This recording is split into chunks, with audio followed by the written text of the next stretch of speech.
ফেরাউন যখন লোকজন বলছে আপনি তো খোদা দাবি করেছেন, আপনি আমাদের বড় খোদা, পানি দেন। ঠিক আছে, এখন না, কালকে দেখবি পানি চলে এসেছে। গভীর রজনীতে জায়নামাজ বগল দাবাই নিয়ে পাহাড়ের পাদদেশে সেজদায় পড়ে কাঁদছে, মালিক তুমি আসো আমি জানি, তা আমি তো দাবি করে ফেলেছি, এখন যদি এই পানির ব্যবস্থা আমি করতে না পারি, আমি যে খোদা আমার চেয়ারের পায়া থাকবো না। তুমি দয়া করে দুনিয়া আমারে দিয়ে দাও, আমি আখেরাত চাই না। এ দোয়া করার পরেই পেছনে ঘুরে দেখছে দুইজন দাঁড়িয়ে আছে। তোরা কারা? ও মনে করছে আমার এক বক্তব্য সব শুনে ফেলেছে। ওরা বলছে আমরা আপনার দেশের প্রজা, একটা বিচার নিয়ে এসেছি। বলে বিচার এখানে না রাজ দরবারে হবে? না, এখনই রায় দেওয়া লাগবে। কিসের বিচার? প্রজা যদি রাজার হুকুম না মানে তাহলে সেই প্রজার শাস্তি কি? ফেরাউন একবারে বলে দিয়েছে যে তার শাস্তি এই নীল নদে চুবিয়ে চুবিয়ে মারা।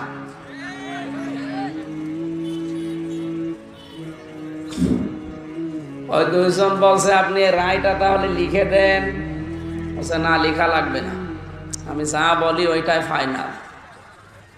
ওই দুইজন বলছে না, আপনার কথায় কোনো বিশ্বাস নেই, আপনি সকালে বলেন এক কথা, বিকালে বলেন আমি বলিনি, আপনি লিখে দেন।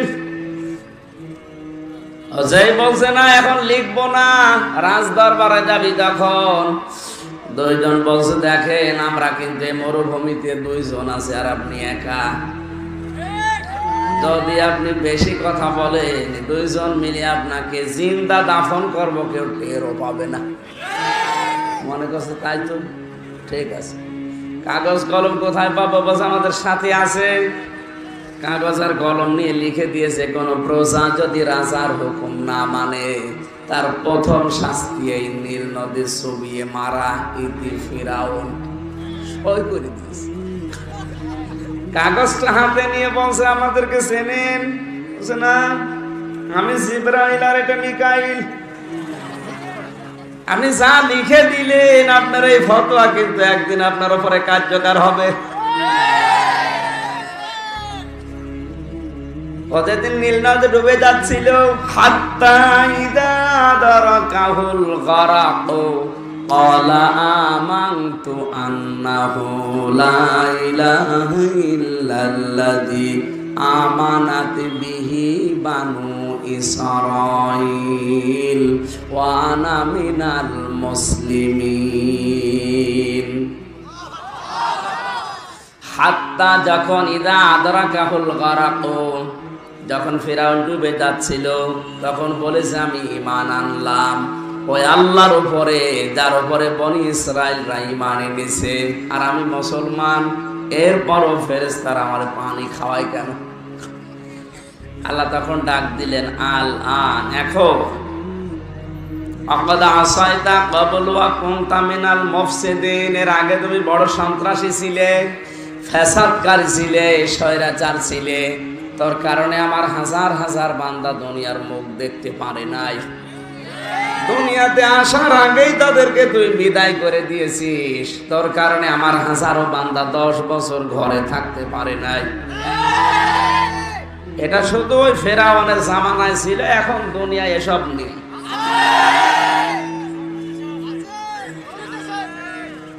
এটা ফেরাউন যে ফতোয়া দিয়েছিল কোন প্রজা যদি রাজার হুকুম না মানে তার প্রথম শাস্তি হবে নীল নদী চুবিয়ে মারা। হযরতে জিবরাইল তখন ওই কাগজটার সামনে নিয়ে বলছে যে তাকান, আপনি কি লিখেছিলেন? আপনি যা লিখেছিলেন সেই ফতোয়া আজকে কার্যকর হচ্ছে। আপনি নিজেই বলেছেন যে কোন প্রজা যদি রাজার হুকুম না মানে, তা আপনি তো এই পৃথিবীর একজন প্রজা, আমার আসল রাজাকে। আলাইসাল্লাহু বিআহকামিল হাকিমিন, সবচাইতে বড় রাজা আমি আল্লাহ, আর যত কিছু আছে সব আমার প্রজা। সুতরাং আপনি প্রজা হয়ে আসল রাজার হুকুম মানেননি, আপনি যে ফতোয়া দিয়েছিলেন ওইটা এখন কার্যকর করব। আমার তো মনে হচ্ছে এই দেশে অনেক ফেরাউন এখন উঠে পড়ে লেগেছে, বিভিন্ন ষড়যন্ত্র করে, যখন কাজ হয়নি এখন ষড়যন্ত্র আরম্ভ করেছে এইটা নিয়ে। সৌদি আরব বুঝেছিল যে এই করোনা থেকে বাঁচতে পুরা কাবা শরীফ চত্বর ফাঁকা করে দেওয়া, কিন্তু আমার আল্লাহ কাবার চত্বর ফাঁকা রাখেননি। আবাবিল পাখির দ্বারা এই কয়েকদিন আপনি দেখেছেন, আবাবিল পাখি দিয়ে আমার আল্লাহ প্রদক্ষিণ করাচ্ছে, তাওয়াফ করাচ্ছে। মানুষ যদি পৃথিবীতে নিরাশ হয়ে যায়, দূরে চলে যায়, আল্লাহর অন্য সৃষ্টি দিয়ে আল্লাহ তার ঘর রক্ষা করবে। রক্ষা করেছিলেন হাতি দিয়ে, কি দিয়ে? হস্তি বাহিনীকে আল্লাহ ধ্বংস করেছিলেন আবাবিল পাখি দিয়ে। সুতরাং আল্লাহর এই ঘরকে এরা নিজেরা বাঁচার জন্য যা করেছিল এরা পারে না, এখন আবার খুলে দিয়েছে। সুতরাং আপনি কোরআনের এই অনুষ্ঠানগুলো হাজারো মানুষ চোখের পানি ফেলে বিভিন্ন অপরাধের জন্য কান্নাকাটি করে। আল্লাহ বলেন, যখন কোনো মানুষ শাস্তির ভয় করে কান্নাকাটি করে আমি আল্লাহর কাছে ক্ষমা চাই, যতক্ষণ ক্ষমা চাবে ততক্ষণ তাদের উপরে আমি আল্লাহ কোনো আযাব দেব না। সুতরাং এই করোনা বলেন, লাসা বলেন, বিভিন্ন যে ভাইরাস গুলো দেখতে পাচ্ছি, এগুলো থেকে বাঁচতে আরো দুয়ার মাহফিলের আয়োজন বেশি করা দরকার। চীন দেশে এই করোনা ভাইরাস আরম্ভ হওয়ার পেছনে যে কারণগুলো এখন বিজ্ঞানীরা আবিষ্কার করছে, তার এক নম্বরে ওদের খাবারগুলো সমস্যা। ওরা খায় ইঁদুর, বিড়াল, তাও জবাই করে রেখে দেয়, 2-3 দিন পরে ওটা যখন হয়ে যায় ছাল ছিঁড়ে তখন পুড়িয়ে পুড়িয়ে খায়। এ কি খাবার বলে? আপনি দেখবেন ওদের চীনের বাজারগুলোতে ইঁদুর খায়, সাপ খায়, বিড়াল খায়, কুকুর, বড় বড় কুকুর জবাই করে রেখে দিয়েছে, বাদুড়, চামচিকা, একটা খাবার হলো। আল্লাহ যে সমস্ত খাবারগুলো হারাম ঘোষণা দিয়েছে ওইগুলো ওদের আসল খাবার। এই জন্য চীনের প্রধানমন্ত্রী বিভিন্ন মসজিদে যে বলছে তোমার নবীকে ডাক দাও, একটু দেখা করো, এখন ঠেলায় পড়েছে। এই দেশের রাজনীতিকে রাম বাম গুলো যখন ঠেলায় পড়বে তখন বলবে হুজুরকে ডাক দিয়ে নিয়ে আসে। তখন ডাক দিয়ে করবেন কি? গজব নাজিল হয়ে গেলে তখন ডাক দিয়ে লাভ আছে? এখন চীনে প্রতিদিন কত মানুষ মারা যাচ্ছে, বাধ্য হয়ে ওরা এখন মুসলমানের নবী 1500 বছর আগে যে থিওরি দিয়েছিল, যদি বিভিন্ন মহামারী থেকে বাঁচতে চাও, আল্লাহুম্মা ইন্নী আউযু বিকা মিনাল মারাসি ওয়াল জুনুনি ওয়াল জুযাম ওয়া মিন সাইয়্যিল আসকাম, এটা করোনা ভাইরাস এবং লাসা ভাইরাস থেকে বাঁচার দোয়া 1500 বছর আগে নবী শিখিয়েছেন। আল্লাহুম্মা ইন্নী আউযু বিকা মিনাল মারাসি ওয়াল জুনুনি ওয়াল জুযামি ওয়া মিন সাইয়্যিল আসকাম, ধবল, কুষ্ঠরোগ, মহামারী, বিভিন্ন উল্টাপাল্টা রোগ থেকে তুমি আমাদেরকে বাঁচাও। কতদিন আগের দোয়া? এ দোয়ার ভেতরে কিছু কিছু বাস্তবতা আছে। আল্লাহর নবী নিজের জীবনে যেটা শিখিয়েছেন সেটা হচ্ছে ওযু। কি বিজ্ঞান এখন জানাচ্ছে, এই যে হাতের ভেতরে কে যদি 20 সেকেন্ড পর্যন্ত প্রতিদিন এই কবজি পর্যন্ত ধৌত করতে পারে 20 সেকেন্ড, তাহলে এই করোনার যে অথবা লাসা আরো যে সমস্ত ভাইরাসগুলো দেশে আসতেছে এ থেকে বেঁচে থাকা সম্ভব। আপনি একটা হিসাব করে দেখবেন, 20 সেকেন্ড হয়ে যায় যদি কেউ সুন্নত অনুযায়ী ওযু করে 5 বার, 5 বার যদি কেউ ওযু করে 3 বার করে ধৌত করতে হয়, কতবার? আপনি হিসাব করে দেখবেন 20 সেকেন্ড পার হয়ে যাচ্ছে। বিজ্ঞানের থিওরি রাসূলের এই থিওরির সাথে মিলে গেছে। সবচাইতে বড় আশ্চর্য হয়েছে, খ্রিস্টান 3 জন বিজ্ঞানী এই যে এই জায়গার যে চামড়াটা আর এখানে যে চামড়া আছে, এই চামড়ার দুইটা এক। এই জন্য এখানকার পানি যদি এখানে কেউ 5 থেকে 6 বার দিনে রাতে লাগাতে পারে, তাহলে তার এই জায়গায় কোনোদিন ক্যান্সার হবে না। সবচাইতে ক্যান্সারের রোগী বেশি কোন দেশে? আমেরিকায়। আপনি আমেরিকায় যেয়ে দেখবেন বাংলাদেশে যেমন কোন প্রাইমারি স্কুল, ওই দেশে ওইরকম ক্যান্সারের হাসপাতাল, সব জায়গায়।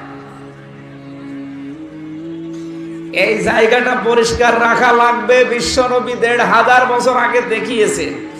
৩ জন খ্রিস্টান বিজ্ঞানী গবেষণাগার থেকে বের হয়ে দেখছে একজন মুসলমান ওযু করছে পুকুরে, যে কেউ হাত চেপে ধরেছে, কেউ পা চেপে ধরেছে, বলছে ইউ আর মাই ফাদার, আপনি আমাদের বাপ। কেন?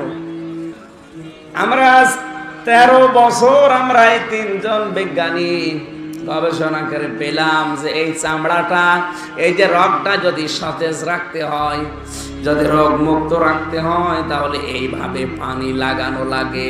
তা আপনি এটা আবিষ্কার করে ফেলেছেন আগে। বলছে কি, আমি এখনো বুঝি না। বলছে আপনি যেটা করলেন এটা আমরা আবিষ্কার করেছি ১৩ বছর ধরে গবেষণাগারে বসে। মুসলমান বলছে দেখেন ভাই, এটা আমার গবেষণা না, এটার নাম ওযু। ১৫০০ বছর আগে আমার নবী এটা আমাকে শিখিয়েছে।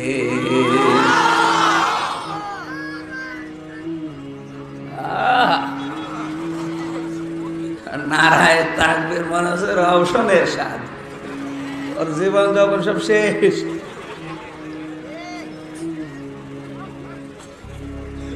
এই যে এখানে যে চামড়া আছে না, বিজ্ঞানের থিওরি ছিল কি ৫ থেকে ৬ বার। নবীজি ওযু করতে বলেছেন কয়বার? আর একবারও আছে, ওই ওযুটা সবাই করে না, তাহাজ্জুদের নামাজে। কয়বার? ওদের যে কথা, ওরা জোর দিয়ে বলেছে ৫ বার, আর একবার বেশি দিয়েছে হালকা, সেটা কি ৬ বার। তার মানে ৫ থেকে ৬ বারই আমাদের ওযু হয়ে যায় তাহাজ্জুদ মিলে।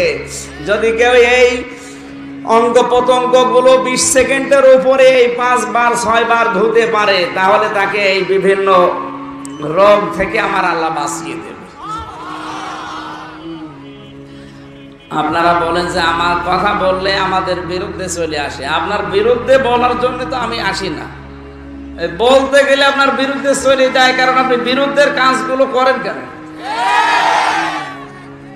এই জন্য আমাদের উচিত হবে এই যে দুর্বিসন্ধি গুলো চলছে, বিভিন্ন কায়দায় আমাদের মোকাবেলা করা। আর আমরা যদি বলে না, খেলাফতের দায়িত্ব আমার দরকার নেই, আমি শুধু মসজিদে মাদ্রাসায় খানকায় বসে আছি, আমি খলিফা, আপনিও ধরা খাবেন। যারা এগুলো ষড়যন্ত্র করছে ওরা তো আগে ধরা খাবে। আল্লাহ আমাদের হেফাজত করুন, জোরে বলেন আমিন। তাহলে প্রথম নাম্বারে আমাদের দায়িত্ব হচ্ছে খেলাফতের দায়িত্ব পালন করা জমিনে। কোথায়? আমাদের এখন জমিনে থাকার দরকার আছে না নেই? জমিনে থাকতে হলে ডাক্তার লাগবে না? আপনার ছেলেকে ডাক্তার বানাবেন, কোনো অসুবিধা নেই। তাকে কোরআন শেখানোর পরে আপনি ডাক্তার বানাবেন। এমবিবিএস, এফসিপিএস, এফআরসিএস ডাক্তার হবে আপনার ছেলে।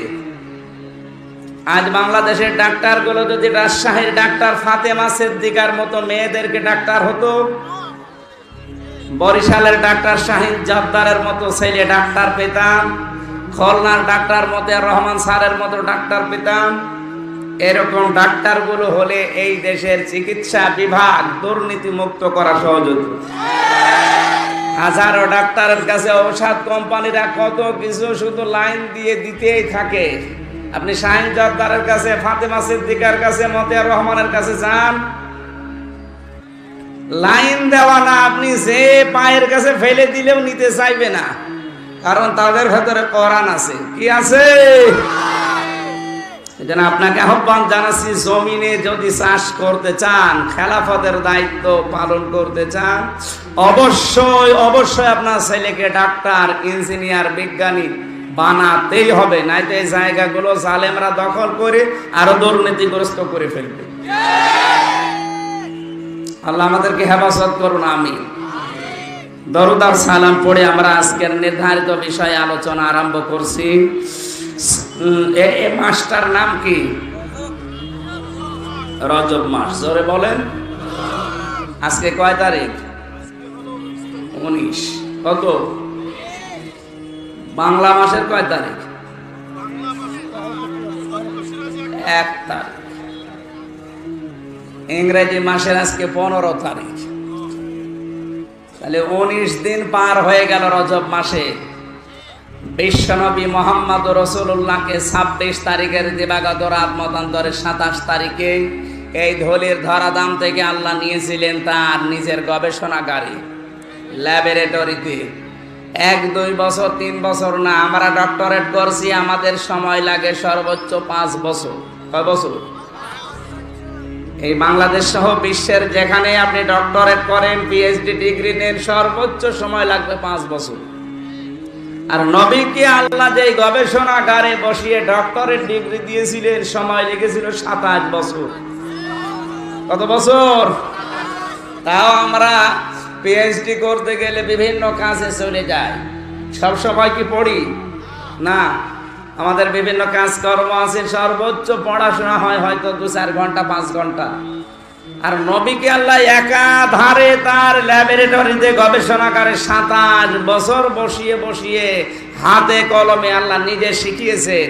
তাহলে তিনি কত বড় ডক্টর! সারা পৃথিবীর সব ডক্টর এক জায়গায় করলেও তার জ্ঞানের সমান হবে না। কথা বলুন না কেন? এই 27টা বছরে তাকে কি শিখালেন সেইগুলো আজকে আছে। আমরা 14টা বিষয় হাদিসে পেয়েছি, যে 14টা বিষয় আল্লাহর নবীকে 27 বছর ধরে ধরে শিখিয়েছে। আপনি যদি 27 বছরে 14টা বিষয় পৃথিবীর মানুষকে প্রতিপালন করাতে পারেন, দুনিয়া হয়ে যাবে ছোট একটা জান্নাত। এই জন্য জবান খুলে খুব খেয়াল করে শুনবেন, নয়তো আপনার মনে থাকবে না। জবান খুলে কোরআনের আয়াতটা একবার পড়েন। আউযু বিল্লাহি মিনাশ শাইতানির রাজিম। বিসমিল্লাহির রহমানির রহিম।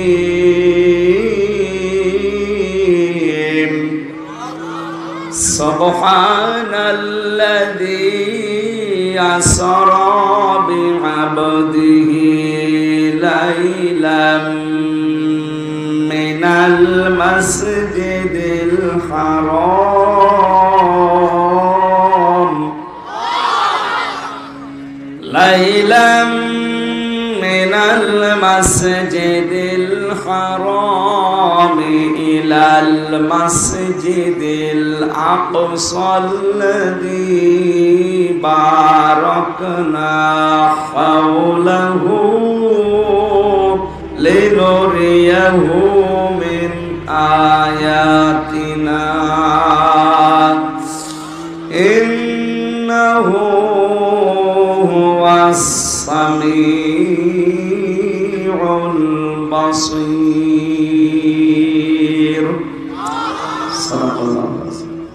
আসলে এইদিকে দিনের বেলায় এগুলোর অভ্যাস নেই না?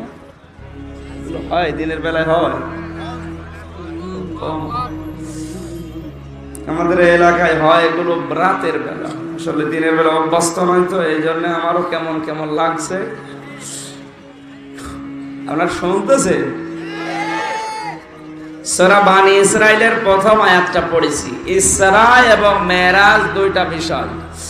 ইসরা কোরআন দিয়ে প্রমাণিত, আর মেরাজ কোরআন দিয়ে প্রমাণিত না, এটা হাদিস দিয়ে প্রমাণিত। সুতরাং ইসরা এবং মেরাজ দুইটাই আপনাকে বিশ্বাস করা লাগবে। কথা বলেন না কেন?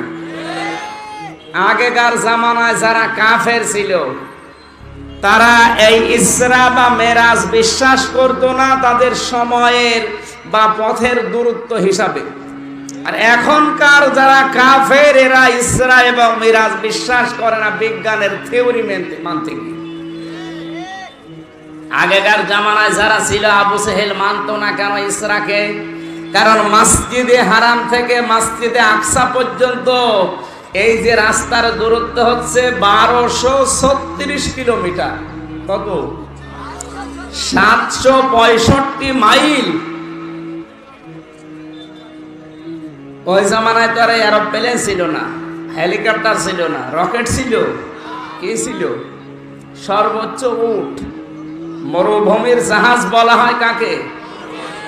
উঠে চড়ে মানুষ যেত। হিসাব করে আবু জেহেল দেখেছে 1236 কিলোমিটার যেতে আসতে কমপক্ষে 40-80 দিন সময় লাগার কথা। আর মোহাম্মদ যেটা বলতে চায় আসরা বিআবদিহি লাইলান, এখানে লাইলানের আগে আলিফ লাম নেই। লাইলান কি মারেফা না নাকেরা? নাকেরা। আলিফ লাম দেয়নি কেন? কারণ এটা পুরা রাত না, রাতের একটা অংশ।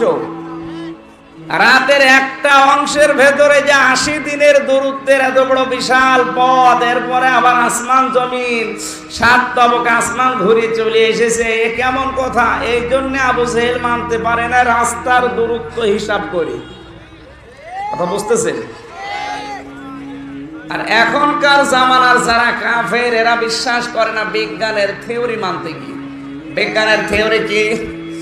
এখন যদিও বিশ্বাস করে কাফেররা যে 1236 কিলোমিটার যেতে খুব বেশি হলেও আমাদের বাংলাদেশে যে সমস্ত প্লেন আছে, ঢাকা থেকে সৈয়দপুর আসতে সর্বোচ্চ সময় লাগে 25 মিনিট, তাও ডোমেস্টিকে। 25 মিনিট হিসাব করলেও এই দেশটা 1155 কিলোমিটার এদিক ওদিকে দিয়ে। 1155 কিলোমিটার সর্বোচ্চ 1-1.5 ঘন্টা লাগার কথা। কত? 1-1.5 ঘন্টায় পুরা বাংলাদেশ শেষ। তাহলে সেখানে 1236 কিলোমিটার নয়, 2 ঘন্টায় লাগবে, তবে নরমাল প্লেন দিয়ে। এই জন্য বিজ্ঞান এখন হয়তো এইটা বিশ্বাস করতে পারে, কিন্তু মেরাজ বলতে নবীজি যেটা বুঝিয়েছেন, রাতের কিছু অংশে শুধু বাইতুল মুকাদ্দাস থেকে মসজিদে হারাম না, একেবারে আরশ 7 তবক আসমান ঘুরে চলে এসেছি, এইটা এরা মেলাতে পারে না। কারণ আকাশ কত দূর আজ পর্যন্ত কেউ কোল কেনারা পায়নি। আমরা যেটা দেখি এই যে এখন মাথার উপরে, এটাতে কত উপরে, এই সূর্য থেকে আলো আসতে দুনিয়ায় সময় লাগে 8 মিনিট। কত? এই যখন সূর্য আলো ছেড়ে দেয় তখন আমাদের এই যে বাংলাদেশে এখানে সময় লাগে 8 মিনিট, অথচ আলোর গতি 1,86,000 মাইল সেকেন্ডে। 1 সেকেন্ডে যদি 1,86,000 মাইল যায়, তাহলে আপনি সেকেন্ড, মিনিট, ঘন্টা, সপ্তাহ, মাস, বছর এরকম হিসাব করে দেখেন। 8 মিনিটে আলো কত দূর যেতে পারে? এত দূর আছে সূর্য, এর উপরে আরো এত উপরে তারকারাজি আছে যে তারকার আলো আজ পর্যন্ত পৃথিবীতে এসে পৌঁছায়নি। সে তারকা কোথায়? সব এই আসমানে আছে। সুবহানাল্লাহ বলতে পারেন না? সূর্যটা পৃথিবীর চাইতে 13 লক্ষ গুণ বড়। কত? সূর্যের ভেতরে তাপমাত্রা আছে 1,40,00,000 ডিগ্রি সেলসিয়াস। এই যে লোহা গলাতে সর্বোচ্চ তাপ লাগে 1500 ডিগ্রি সেলসিয়াস। যদি কেউ এই তাপ দিতে পারে, লোহা গলে পানি হয়ে যাবে। আর সেখানে 1,40,00,000 ডিগ্রি, এত তাপ ভেদ করে একটা মানুষ গেল কি করে? অবশ্যই যদি প্রথম আসমানে যেতে হয়, এই সূর্য ভেদ করে যাওয়া লাগবে। কারণ সূর্য তো আর আকাশের চাইতে ছোট না, এ পৃথিবীর চাইতে কি ছোট? কত বলো? 13 লক্ষ গুণ বড়। তার মানে এই যে বিশাল এই জায়গাটায় যদি একটা বট গাছ থাকে, পুরা এলাকা ধরেন বট গাছ জুড়ে রেখেছি এই 2-3 বিঘা জমি, এর নিচে ছোট ছোট অনেক কচু গাছ থাকে না? এই যে ঠাকুরগাঁও বালিয়াডাঙ্গি একটা বট গাছ আছে, কত বড় দেখেছি? আম গাছ, কত বড় গাছটা 1-2-3 বিঘা জমি দখল করে আছে। ওই গাছের নিচে ছোট ছোট কচু গাছ নেই? এই কচু গাছ যদি আকাশে উঠতে চায়, এই গাছ ভেদ করে ওঠা লাগবে না? এই জমিন থেকে কেউ যদি আরশে যেতে চায়, অবশ্যই সূর্য ভেদ করে যাওয়া লাগবে। আর সূর্যের এই তাপমাত্রা ভেদ করে যাওয়া একজন মানুষের দ্বারা সম্ভব? যেখানে লোহা গলাতে 1500 ডিগ্রি দিলে গলে যায়, সেখানে সূর্যের তাপ কত বললাম? 1,40,00,000 ডিগ্রি সেলসিয়াস। কিভাবে গেল বলেন? এই জন্য আজকের বিজ্ঞান মিরাজ বিশ্বাস করে না। হযরতে আবু বকর সিদ্দিক রাদিয়াল্লাহু তাআলা আনহু এই কথাটা বিশ্বাস করেছিলেন, মেরাজ এবং ইসরা বিনা প্রশ্নে, বিনা আমার আল্লাহর নবী তাকে একটা ডিগ্রি দিয়েছেন, তুমি আজকে থেকে শুধু আবু বকর না, তুমি সিদ্দিক। এখান থেকে আপনি কি পেলেন? এখান থেকে আপনাকে যেটা নেওয়া লাগবে, হযরতে আবু বকর সত্যকে সত্য জানার পরে দ্বিধাহীন চিত্রে প্রশ্ন করা ছাড়া মেনে নিয়েছিলেন। এই জন্য নবী তাকে দিয়েছেন কি? আরো জোরে বলেন। আর বাংলাদেশের সিদ্দিক কারা? ইয়া আইয়ুহাল্লাযীনা আমানুত্তাকুল্লাহা ওয়া কুনু মা'আস সাদিকিন।